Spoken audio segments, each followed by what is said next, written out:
আসসালামু আলাইকুম। যারা অস্ট্রিয়াতে জব সিকার ভিসার জন্য আবেদন করবে, তাদের এডুকেশনাল সার্টিফিকেটগুলো রিকগনাইজ বা ক্রেডেনশিয়াল করার প্রয়োজন আছে কিনা? কারণ অস্ট্রিয়াতে যারা জব সিকার ভিসার জন্য আবেদন করবে, তাদেরকে অবশ্যই ১০০ পয়েন্টের মধ্যে ৭০ পয়েন্ট পেতে হবে। তো ৭০ পয়েন্ট পাওয়ার জন্য একটা গুরুত্বপূর্ণ সেকশন হচ্ছে যে এডুকেশনাল সার্টিফিকেট।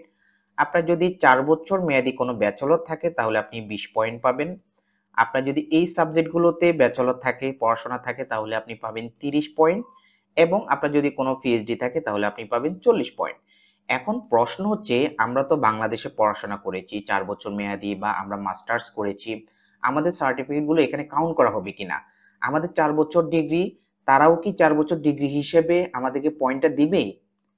এইজন্য অনেক সময় অনেক দেশে ক্রেডেনশিয়াল বা ইভ্যালুয়েশন বা এটাকে রিকগনাইজ বলা হয়। সো আমাদের এই কাজটা করার প্রয়োজন আছে কিনা আমরা কিভাবে বুঝবো? আমরা বোঝার জন্য প্রথমে আমরা এই ওয়েবসাইটে আসতে হবে। এই ওয়েবসাইটে আসার পরে এখানে বাম পাশে দেখতে পাবেন ইনস্টিটিউশন, এখানে ক্লিক করব আমরা। এরপর আমাদের কাছে একটা ডাটা ফর্ম আসবে, আমরা এখান থেকে কান্ট্রি বাংলাদেশ দিব। এরপর প্লেসে আমরা অল লোকেশনটাই দিয়ে দিব। দেন টাইপ অফ ইনস্টিটিউশন, আমরা আমাদের ইনস্টিটিউশনের টাইপটা দিয়ে দেব। এটা কি ধরনের ইনস্টিটিউশন, এটা কি ইউনিভার্সিটি বা institute of technology, international university, অনেকগুলো দেখতে পাচ্ছেন।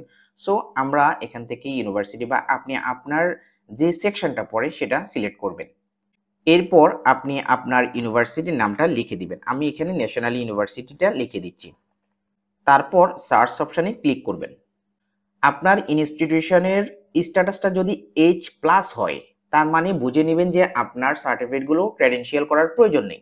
যেমন এখানে ন্যাশনাল ইউনিভার্সিটি এইচ প্লাস, তার মানে আমি যদি ৪ বছর মেয়াদি কোনো ব্যাচেলর ডিগ্রি করে থাকি, তাহলে আমি এক্ষেত্রে ২০ পয়েন্ট অটোমেটেড পেয়ে যাব। আমার সার্টিফিকেটগুলো আর ক্রেডেনশিয়াল করার প্রয়োজন নেই।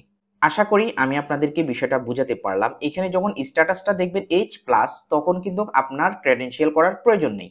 আর যদি এইচ প্লাস না থাকে, তখন আপনাকে ক্রেডেনশিয়াল করতে হবে। এরপর এই ওয়েবসাইটে আসতে হবে। আসার পরে আপনি এখানে ক্লিক করবেন। দেন এখানে নিচে যাবেন, স্টেপ বাই স্টেপ আপনি ডাটাগুলো ফিল আপ করে আপনার এডুকেশনাল সার্টিফিকেটগুলো ক্রেডেনশিয়াল করে নিতে হবে।